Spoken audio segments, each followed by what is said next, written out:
तन ठीक बा हमार, लेकिन दिमाग अक्सर खराब हो जाला। घायल शेर की सांसें उसकी दहाड़ से भी ज्यादा भयानक होती है। शेर घायल है मगर दहाड़ना नहीं भूला। अगर सनक गया तो एक ही बार में 100 को फाड़ना नहीं भूला। शेर अगर खामोश रहे तो एकर मतलब ही ना कि शिकार कईल भूल गए।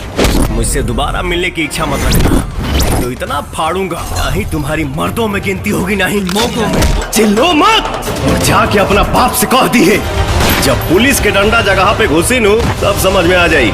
जोश में मत आ, होश खो बैठेगा। 2 कौड़ी की धमकियां 2 कौड़ी के लोग ही देते हैं। हम वो हैं जो डायरेक्ट ठोक देते हैं। कमजोर और लाचार लोग दिखाते हैं लोगों की उनकी औकात दिखाते हैं। गैंग लेकर आने वाले होते हैं गैंगस्टर, वो अकेला आता था मॉन्स्टर। अब तो गली के कुत्ते भी मचा देते हैं, लेकिन दहशत तो शेर के आहट से ही होती है। लड़ाई में कौन पहले मारता है इससे कोई फर्क नहीं पड़ता। फर्क इससे पड़ता है कि पहले कौन नीचे गिरा।